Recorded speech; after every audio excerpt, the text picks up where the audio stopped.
G'day world, Chris Hogan coming in live from Myriad 2018 thanks to our branded content partner, Australian Landing Pads. And I'm here with Philip Andrews, CEO of Liquid State. How are you, Philip? Great, it's great. Really good environment, really good event. It's electric, isn't it? It's fantastic. Liquid State, what is it that you do and where will you go? So we're founded here in Brisbane. We're an enterprise communication system. It's used a lot in the health space. We basically make it much easier for these large organisations to communicate on a very personal level to patients and to doctors. Okay, and so I imagine that's encrypted? Yes? Yeah, sure. So all of the security issues, all the privacy issues are very high in the health space.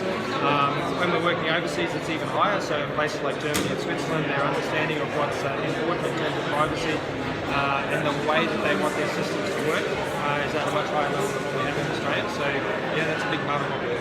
Okay, and so it was founded here in Australia, and I understand you're looking to go global. Yeah, so we're actually global now, so we're in 5 countries now. Okay. So yes, we were founded in Australia, we built the initial platform here, we took it to Berlin even before we released in order to test it in Europe, and the Germans helped us out a lot by basically telling us we had the wrong way of doing things and help us dismantle what we had and rebuild it again for something that was much more solid. I'm sure they weren't very shy in telling you that. No, they love doing that stuff. And they're great at business, which is exactly why we went there. Fantastic. And so how did that process go? I mean, I'm sure there were some challenges associated with that. Was it just sitting down and having conversations, or surveys? Was it constant, I guess, producing the results and then reiterating on that? Sure. Look, one of the things was when we first started, which was 2010, that time frame, there wasn't a lot of depth of mentorship or even understanding of what startup meant in terms of platform space in somewhere like Brisbane. So we made a concerted effort to try and seek out people in other places that had experience. And so within just a few weeks of being in Berlin, we were sitting down with people like the IP lawyer from Skype, the CFO from eBay Europe. People like this who have a deep-seated understanding of key factors involved in the platform, plus a whole lot of different founders who had not only had successful companies but also had dismal failures. And one of the things about the Europeans is that they're happy to talk about their failures. So Aussies, we don't talk about our failures. We think it's something that lessens us in some way. Whereas they wear their failures on their sleeve because it's part of what has made them stronger or part of what has made their next company more successful. And so they're very happy to share those things with you, and that helps you get a better context. And so one of the things we often do here, now we're in the scale-up stage rather than the start-up stage, is try and provide that level of context for early founders or founders of early companies here.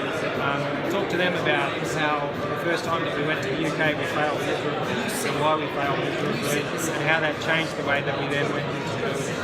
Fantastic. Has anybody helped you in actually making these connections or lessening the challenge or the burden of going to Australia?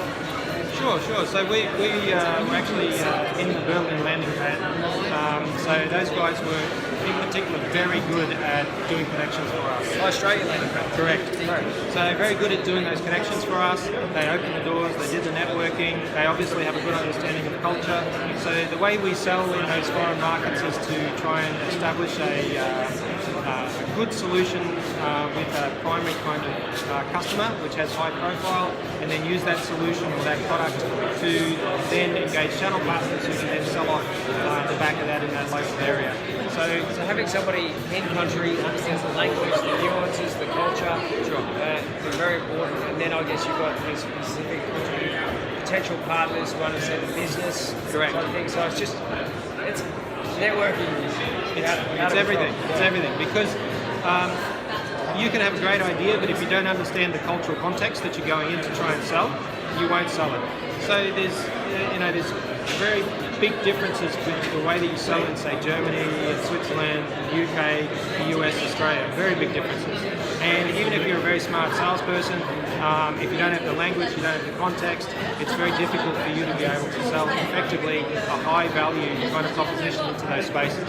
So using channel partners who already have those connections, already have that understanding and have the language if it's necessary, then is the best way for us to do it. And so that, I I guess that experience there, did you sort of package up that experience and say, oh, okay, now we do another country and go through the same process? And how easy was it to retrofit that process into another country? Was it pretty much the same process, or was it? The process is the same, but the specifics are different. So establishing the initial kind of solution with a high-profile company is still the same. That's the way that we go into the market, which means we have to support that particular first customer, either from distance or from Europe. Make sure that they get a high level of success, and then use that and their position in the market to gain value within that market, and that aids with the sales staff in your channel partner because they're able to point to that project and say, look, these guys are already in the market, they've already got success with these guys, that's who we're saying you should work with. So really your success in gaining market entry is based on the success of that first project, and so we've had mixed success in that. So some of the countries that we've gone into, we haven't been as successful with that first project, or we've had to change the first project, go with a different first customer, but it's critical to kind of get the runs on the board in order for you to do better sales. Okay, and so distributed team or local team first, how did you start with actually were they all here? So core team here, and like most kind of startups, first couple of years, no money with the core team. In fact, one of our guys, the co-founder Cyril, actually sold his house in order to help fund the company. When you're building a platform, it's not like you're just building an app. You're actually building something that is much more substantial. I think we've got 50,000 hours in the platform built now. And so, what reassured him, to go out and sell his house? Was there, rather than just belief, was there customers actually? Yeah, sure. So we've always had a very good position within the market in terms of what we do. He came from a background of Yahoo Europe and Opera. He's a French guy, very smart. He understood the value of what we're doing. At that time, we were probably a little bit ahead of the market, so it was difficult to convince customers to move across. But now, in particular in the health space, people are really catching on to the personalised notion of communication, how important it is in health. I mean, if you look, one of the top 3 contributors towards death and permanent injury of people in hospitals is lack of communication or poor communication. So what we're talking about is not particularly sophisticated, but it's delivering the correct information to the right person at the right time on the right device in the right context. So it's not as sexy as, say, a robot that does surgery, but a top 3 contributor towards death and permanent injury inside hospitals is poor communication. So that's what we're trying to fix in those spaces. And so using our background of communication, using our background of understanding large networks, large platform pieces, integrating with those backends, and then providing a very personalised, patient-centric communication piece to those patients is critical. Fantastic. And so when we were talking about teams, the original team started here, and now we have an office in Berlin. We've still got our core platform team here. What we do out of Europe with our staff in Europe is we tend to develop out solution-specific pieces built on top of the platform. So customer A comes to you, yes, they want a solution that's based on your platform, but they want this thing different, they want this styling different, they want this branding different. That's the kind of stuff we build out of Europe. And we anticipate doing that same kind of rollout into the UK and also into the US. Is there going to be some challenges that I guess you expect from having a globally distributed team?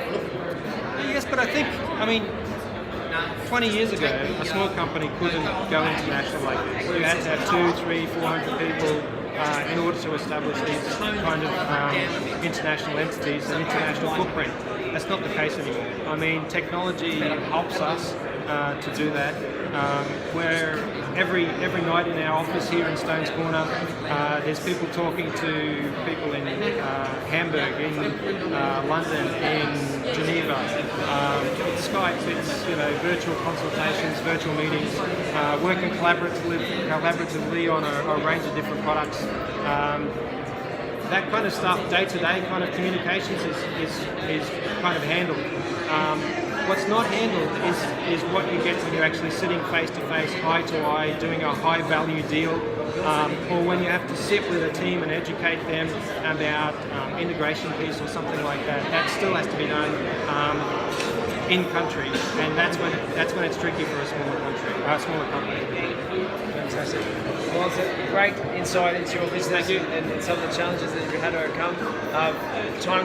Time difference, you know. Sure. You know, it's obvious. You don't get much sleep. So do you have flexibility? We work flexibly, so some staff come in late, work late. Some staff will flex some time out if they're working through the evenings. All of those sorts of things. You need to have a flexible work environment. Yeah, great. And does that work well with family as well? And balance and lifestyle? Sure. I mean, you have to be conscious that everyone needs a balanced lifestyle, and